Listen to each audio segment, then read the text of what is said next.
this would keep my mouth moving for about a minute and a half. Then we'll have to say our goodbyes. But meron akong sasabihin sa inyo. This scenario has been repeated 1,000 times all over the country in the course of our national life. It is always the usual political come-ons and even impelling others to join public service. I'm one of them. I started as a prosecutor and ended up as being president. But in between the years, mabutit na rin yan maintindihan ninyo ako.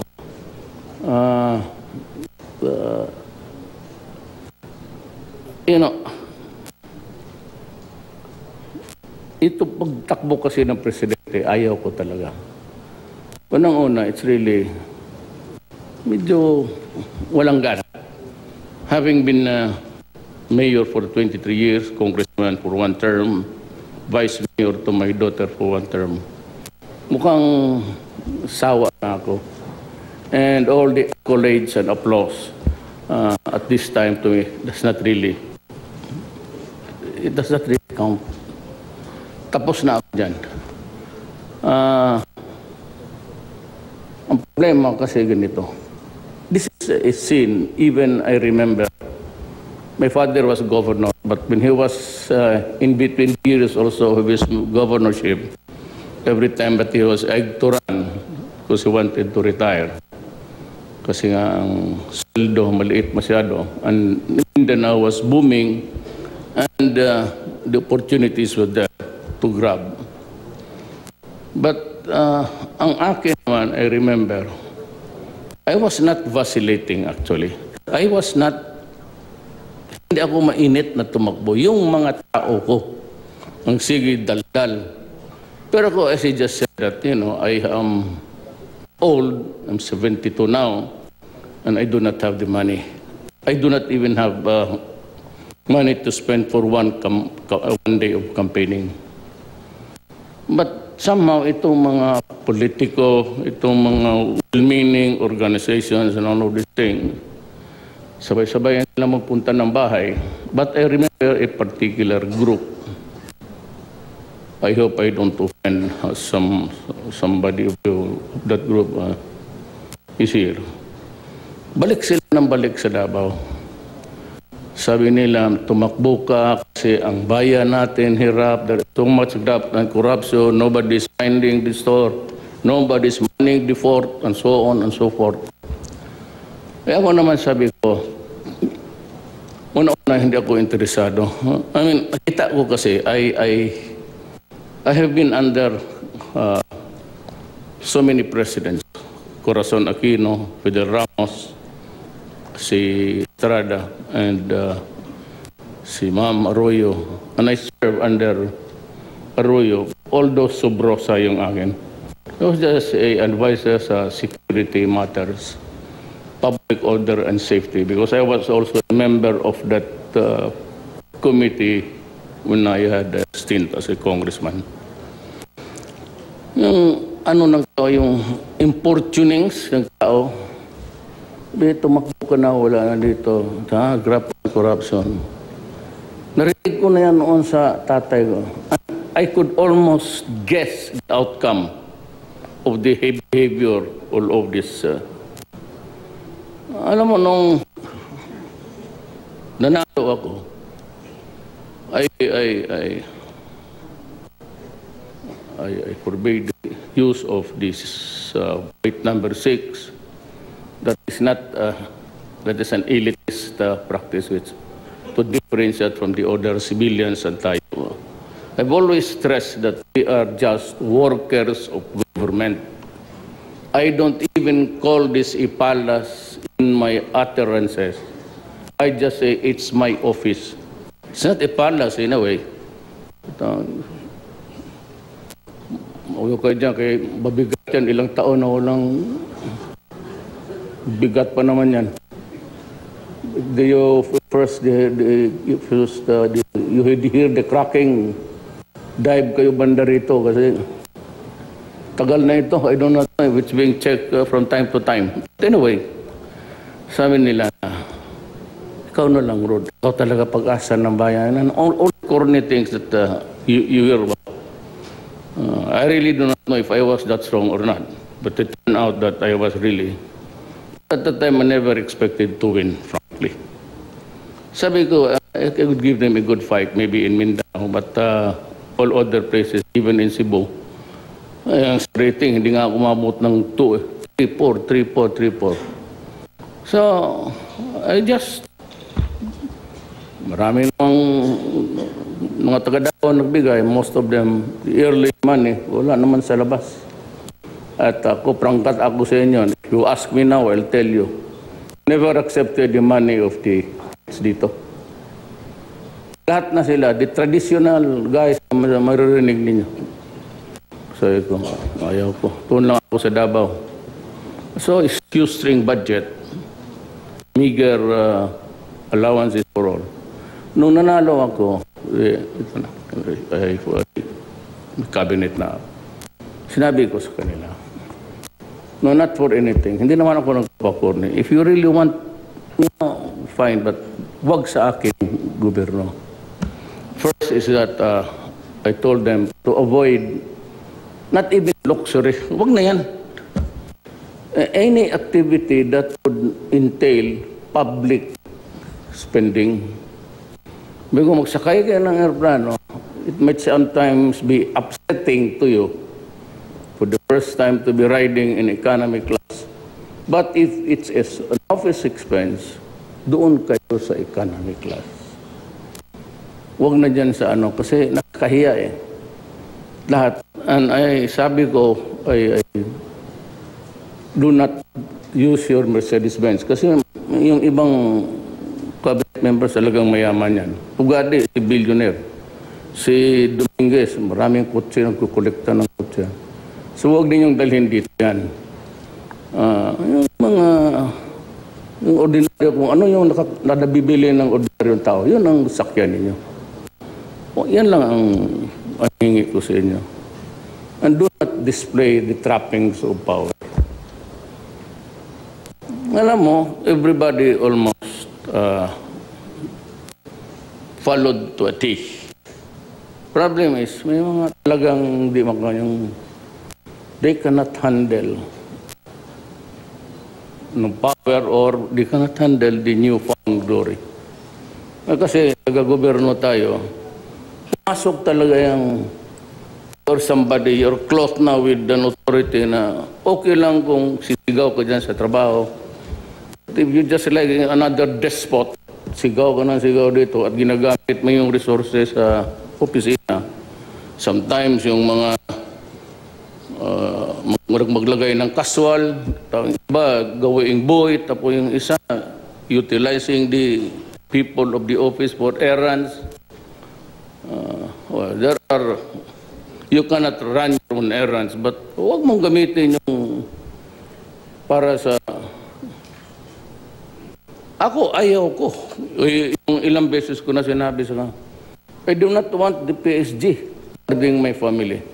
Unang-una, si Inday, talagang ayaw yan. Sinisibatan niya. Yung iba naman, except for one boy, yung vice mayor, but the others are really complaining. I am complaining. Kaya maglabas ako sa Davao, only 3. Kasi nung una kong pag-mayor, sinundo ako na I was proclaimed. Ang style pala, when you are proclaimed, you're already under the jurisdiction of the PSG. Nung sinundo nila ako sa bahay, napakalaking entourage. And I saw blinker at the back. Sabi ko sa kanila, ano ba yan? Ano yan ang sunod-sunod sa atin? Sabi nila, ambulansya yan, sir. Ha? Scheduled ba ako sa ambo? Hindi, sir, precaution. Di sabi ko, magdagan na lang ninyo ng punerarya. Para tapos na. Kompleto na tayo dito. Kaya tinanggal ko talaga. Enda ba? Patlo lang talaga. Minsan, 2. Sinibatan ko pa yun. Alam mo, sabi ko nga, dito yung puntang biyahe kung saan. If it is your time, it is your time. Wala ka nang magawa niyan. Basi anong klaseng bendisyon ibigay sa iyo. If it's your destiny today, and that's it.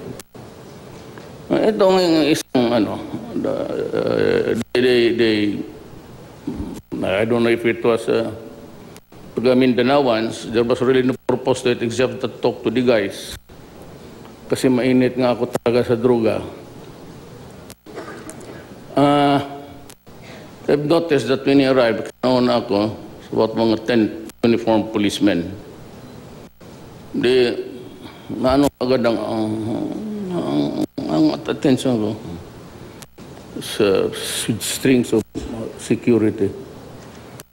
Taga roon sa Mindanao yun. Hindi nga manalo ng barangay captain ang putang ina. Bakit pa kung bigla na lang magkabinet, naasar ako noong talagang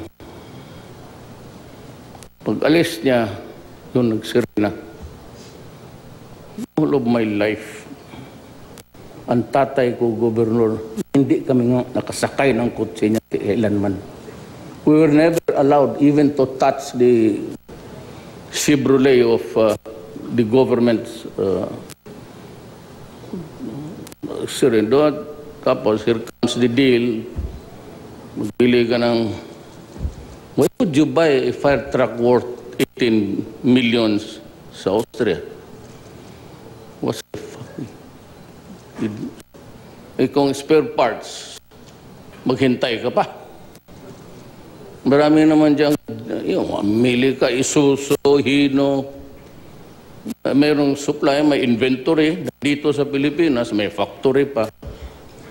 Right in that meeting, I said, you're fired. So, you're fired. So, tinanong ko siya, have you read the advice of your own legal office? And I said, I have not read it. What the hell?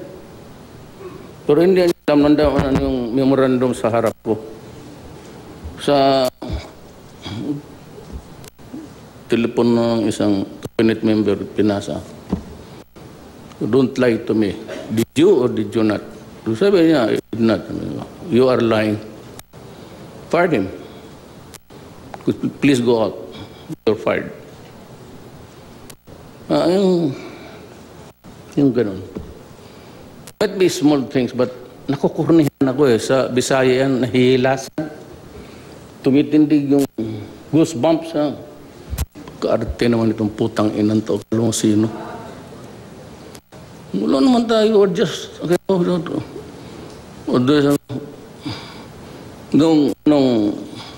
nung vice mayor ako, I changed the rules sa Davao.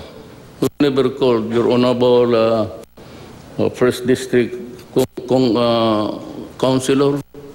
So just address yourself as Mr. Sa aking panahon, wala yung honorable. Honorable, hindi ka mananalo ng eleksyon dyan, hindi kita kinarga. Pagkakurunin ninyo. Honorable. May I ask a question? And if Mr. Villarica is ready to answer? Gano'n. So, Mr. ano ba yung sa...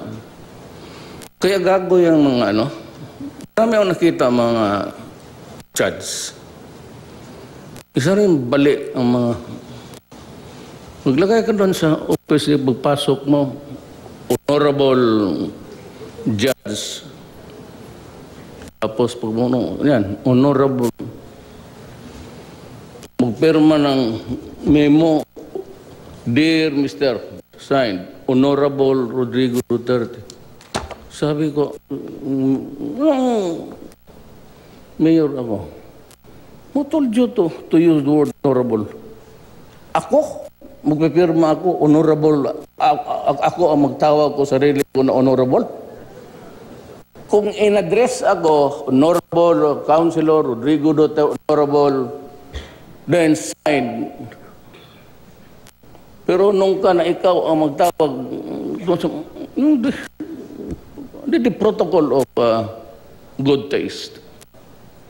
You don't address yourself honorable, tapos ikaw ang pipirma. Signed, honorable.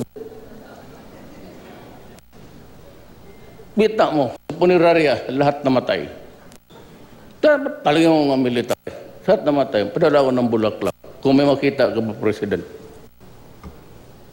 Oh, tanungin mo, baski sino. Magpadala man ako ng bulaklak sa lahat. Mga sundalo ko yan eh, mga pulis ko. Kasi at this time, talagang pamilya ko yan. Alagaan ko. When I send flowers, baski sinong patay dyan, no official.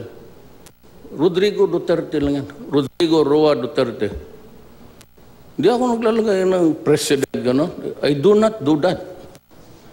Baka hindi alam ng tao yan. Kasi sa Amerika, gano'n eh. They address, even the congressman as Mr. or Madam. Tayo lang napaka-arte na hindi naman bumabagay. But still, graft and corruption. Alam mo, magkaibigan tayo lahat. Kasi kung hindi tayo magkaibigan, hindi ko kayo i-appoint. Punta na parang nagkamali kayo, corruption talaga. Babanatan ko. Yan lang ang hiningi ko. Gawa ka na, magkalat ka na, magsigaw-sigaw ka dyan. Huwag lang yung graft and corruption kasi pati ako madadali. You know, all the years na ako sa awa ng Diyos. 23 years, wala ako. Dito sa Malacay na ito, I never signed anything about money. Not anything about allowances. Wala akong allowances, wala lahat. Wala talaga ako. Ni meal allowance, wala ako. Ngayon ko, sabi ko, ako sweldo lang ako. Maghanap kayo ng voucher dyan, wala kayong makikita. Kasi tapusin ko ito na yung pangako ko sa tao. Panindigan ko talaga yan. Once, I won because I said, I won because of the issues that people wanted to hear. Graft and corruption, droga. Tapos ito ngayon, there's a resurgence of drugs again in this country. And it emanates from the national penitentiary. Just like any other drug-ridden country, ang nagdadala ng droga nasa loob ng munting lupa. Ngayon, gano'n na naman. There was a 400 kilo rocos. So somebody was killed about 5 days ago sa munting lupa.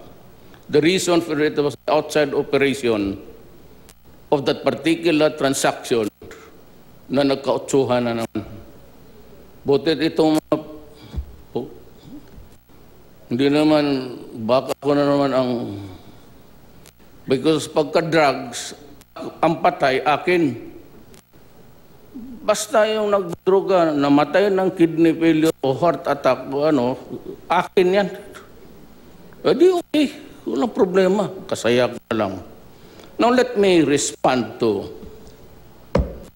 si Ombudsman ba, Conchita Morales, blew her top and castigated me publicly for just mentioning killing the criminals.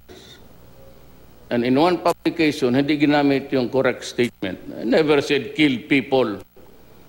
Kill criminals. When I was mayor, ayaw man silang mga military, magtanong kayo. Ayan, dyan si Danny pati. Magpunta, kilala man nila ako. Sa Davao, sinabi ko talaga, if you destroy my city, I will kill you. And if you destroy the young of this community, I will kill you. So kung ilunong mo sa droga yung mga anak namin, putang na, papatay ko talaga. Ano litsi? Galit ako sa droga kasi nakita ko ang gaano ka lala ang bayan. Ba noon, hold up dito, rape ng bata. Ginawa pa ng may isang ulol na ginawa uli. Then Conchita said, yung goaded is mukhang tinutulak ko to kill people. Abogada naman sana ito. Now, Ombudsman Morales, find me a law which says I cannot threaten criminals with death. Find me a law which would bar me from saying, I will destroy you if you destroy my country. Because if you can do that, I will step down tomorrow. Bigay mo lang sa akin. Ang bunganga mo kasi, do not be the conscience of the community. Di mo nga alam, bumalik na yung droga. All you do is to say, bakit yung ombudsman hindi corrupt? Putang. Tanungin mo ka yung lahat na nagkaroon ng kaso dyan. Better take care of your own ombudsman. I had dealings with them when I was a prosecutor. My God. Mukha ka masyadong kiling-kiling. What is your... Since when did you anoint yourself as the spokesman for the criminals? Sabi kong bunganga mo. Rindahan mo yung bunganga mo kung may problema, totoo, galit talaga ako. Sinong magalit? Tignan mo ngayon, bumalik naman. Saan? Doon sa prison natin. Ang mga prisoners dito sa Pilipinas are destroying their lives while they are in prison. Ma'am, kayo, ombudsman, ilang beses na prosecutor ako. Alam mo, pag sinabi ng mayor, kinig ka, so, bakit hindi mo ito alam? Pag sinabi ng mayor, pirmahan mo yan, pipirmahan ng treasurer yan. Pag sinabi ng property officer ng mayor, pirmahan mo yan, pipirmahan yan. Ang chief of police, pag sabi ng, gawin mo, yes sir. Walang tsuri ang mga yan eh. Tapos ang mga mayor, na-corrupt. Tapos ang demanda mo, lahat, ang nakukonvict, those who are mapipriso, ang auditor, ang treasurer. So kung magpunta ka niya, kita mo yung mga barong na punit-punit na, tapos magsabi siya, nag-utang pa kami siya para ayusin mo yung ombudsman mo, kala mo, santo kayo dyan. Do not pray God and shut up. Wala ka namang batas, ibigay mo nga sa akin. Abogado ka. Ako, ordinaryo lang, 75. Pero alam ko ang batas ko, ikaw dumating ka pa ng Supreme Court, di mo alam. Mahiya ang sarili mo. Ako nagpipigil ako kasi your brother is my babae. Buti alam ng tao yan. Pero kung gano'n ka nakita mo ang sitwasyon, tamba sa Marawi. For 1 week. Alam mo, may marami akong pinsan doon. Lanao del Sur, hindi Lanao del Norte. Alam ng buong Pilipinas, sila yung nagsasabi sa akin. Kaya weekly nagsasabi ako, do not force my hand into it. Di ba narinig ninyo? Every week, I was mouthing that phrase because it was getting critical. Ganun yan. Hindi mo lang alam ang problema ko. I have lost so many soldiers. Police. Madam Police. Nung isang araw, mayroon niyang every week 2-3 police na pinapatay sa drug operation. You kindly read the newspaper or get it from the statistics of the Philippine National Police. Huwag ka magpahirok gaya ng iba. Hirap na nga ako dito. Gusto mo pa mag-Obama ka. May trabaho ako. Ang trabaho ko, bayan ko. Para sa bayan to. Hindi to para akin. Wala akong nakukuha. Putang inang. Bayan to. Tinatayo ko yung pagkatao ko. Bayan. If you do not like it, I'm sorry. Kanya-kanya tayong style. Ilocano kayo na yung ugali din nyo. Pwede, inyo yun. Paway. Iba yung akin eh. Danau ako, pati Lanao.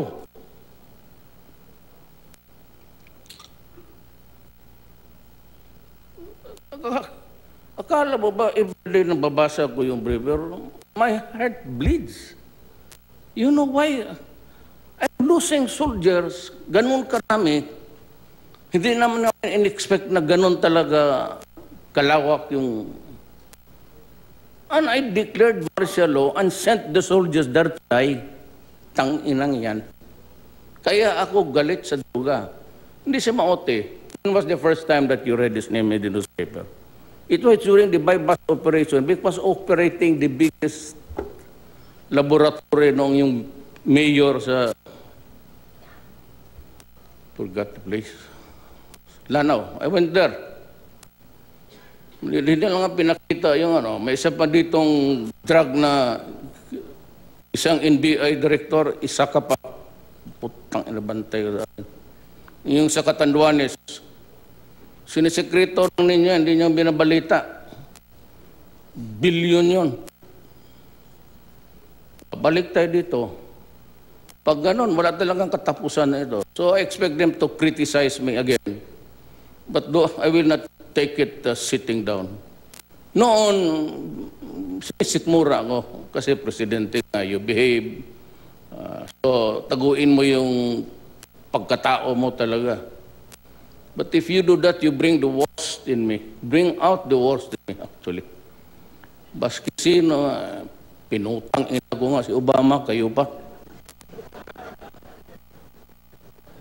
Isa pa yun. Grabe ko. Look, kayo, you were jumping with joy. I was criticized by itong commission, yung pati si Obama. Then my friend Trump, wala rin pinagkaibar sa ugali ko pala. At saka yung sabi rape. Hindi ako nag-joke noon, it's Malacanang. Sino magsabi na rape joke? I was not joking, Madam. You listen to the original speech. I was mentioning to the group that day what happened in Bulacan.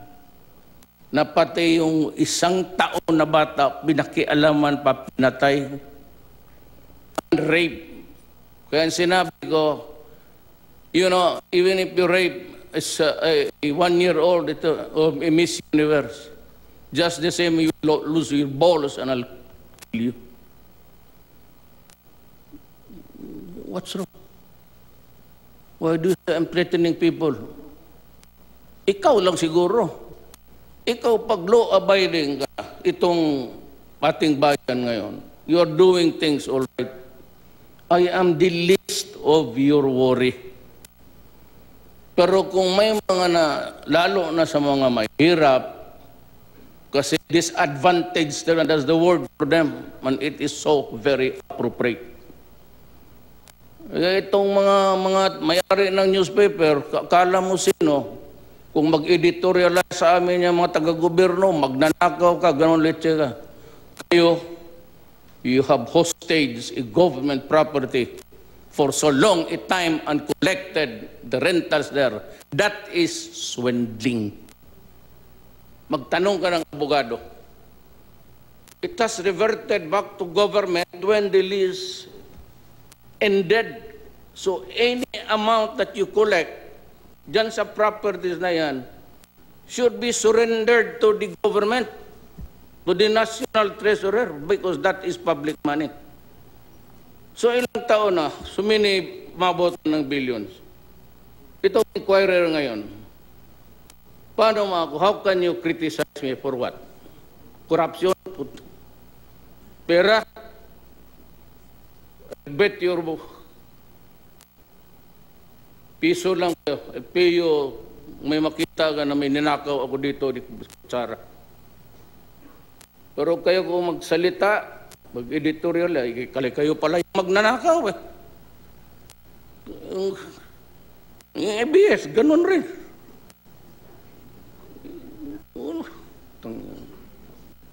Tingnan mo muna yung Gabi Lopez. You dealt with me. Remember, you entered Davao City sa cable. Di kita kilala, kinausap mo ako sa hotel. Tanong kita ngayon. Sabi mo na magkano utang ko sa'yo, ano sagot ko sa'yo? Sabi ko, hindi ako ganun. iniwanan ko kayo nakaupo dyan. Kayo mga apat kayo. Sabi ko, sige. Sabi ko, saan yung application mo? Pinakita mo sa akin.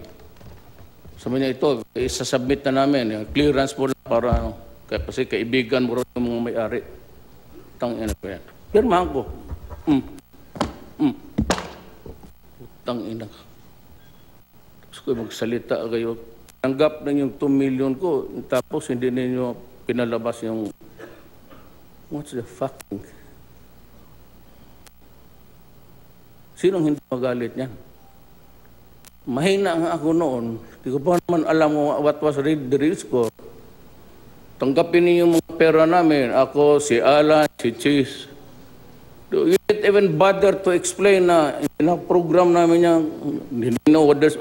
You offered to return the money through a receipt na gawa-gawa lang. Sinauli ninyo sa Davao. Kayong mga mayayaman, you're hanging on to a lot of things that are government-owned. Kayang mile long, isurrender mo yan kasi ipagbili ko yan, gawain ko, I promise you, I will build as many houses as the money can accommodate. Gawain ko lahat yan ng pag-ibig, pati yung mga sundalo, gawaan ko ng mga bahay. Yan ang gawain ko sa pera. And I commit that to the nation, sa lahat na kikinig na Pilipino. Igagawain ko yung bahay para sa mahirap.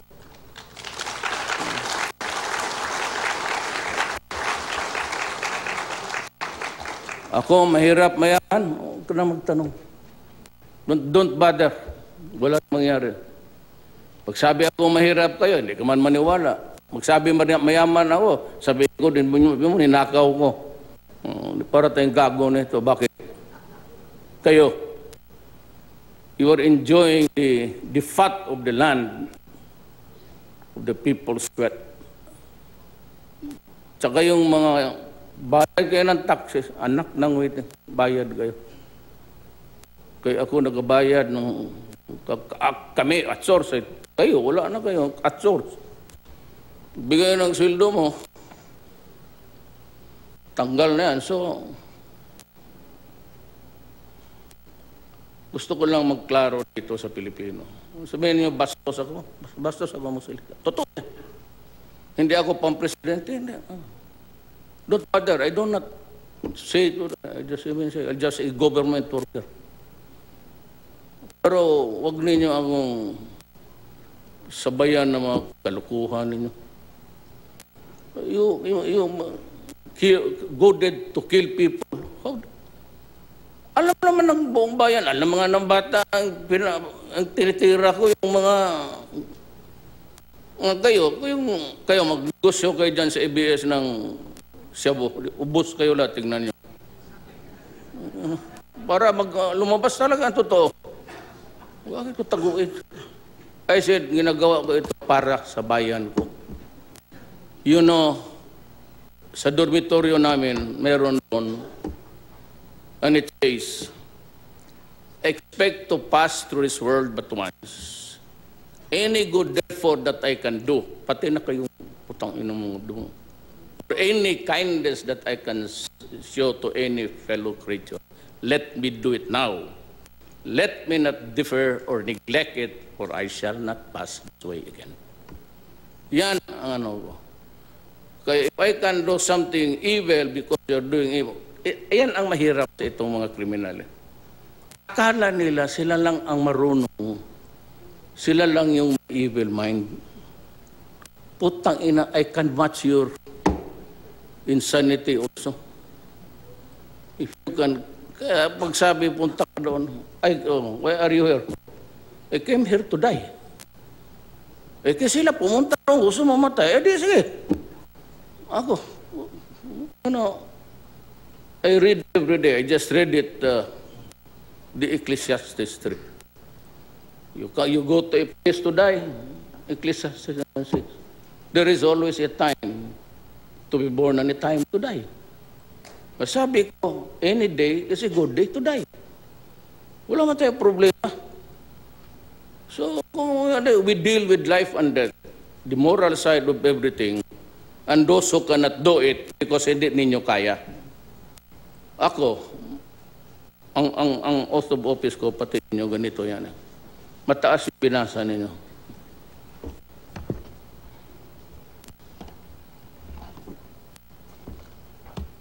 It's just say, yung inyo, naging military man kayo, pati ngayon, it's just say that I, Rodrigo Duterte, will do everything to preserve and defend the Filipino people. Yan lang yan nakalagay. Kung lang yung martial law, martial law. Hindi mo yung martial law, magpatayan rin. Yung martial law. Hindi naman yung martial law kasi gusto ko tumira dito ng matagal. Kaluma na itong yawa na ito. Hindi man palasyo. Hindi naman castle.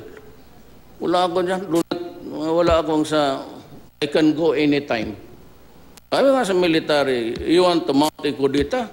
Do not do it because mag-away lang kayo ng mga security ko or also policemen. You just tell me and I'll ask you to come here. Sige, dyan. Oh, taas kamay. I, General, being a member of the junta of the Republic of the Philippines. Oh, kayo na. Babaguhin ako sa Davao, ha? Huwag lang ninyo ako galawin. Ito. Huwag mo na akong girahin. Tawagan mo na ako dyan. Sabi mo na, mabuti yung handshake. Para pag-usap na tao, pagkalit-lit, dani yan, pati si... Sila yan, hindi ako. Bahala kayo. Ganun lang yan eh. But there are some basic fundamentals that we have to agree on. First is talagang, I do not want corruption. Puta pag nandiyan sabit ka talaga, away tayo. Second is, just follow my, yung hilas ko, yung luxury, tapos, magbili na kayo ng kotse ngayon, yung ano lang, yung, parang yung ginagawang taxi. Taguin mo lang yung pera. Mariusin. Total, marami ka pang grandsons and granddaughters to worry about. Lalo yung anak mo, tarantado, drug addict, napatay. Just keep your money. Do not display it in public. We live, since we are really poor, kasi kung mayaman naman kayo, hindi na wala naman kayo dito, we need something to do while you are here. Magsama tayo and let's build. Sabi ko nga, their worry is about ombudsman, human rights, human rights. Me, I have to build a nation for the next generation. I cannot pass it with itong puro katok na mga tatay, nanay nila sa ruga. Mahiya ako magsabi, the next generation, ito ibigay ko sa inyo. But I live with the thousands of addicts, kay 4 million na. Pinibiro kasi nila eh. They take it ever so lightly. Yung addiction na umabot na ng 4 million. That is destructive to the nation. Never mind my mouth. Look at the country and what is going on. Maraming salamat po.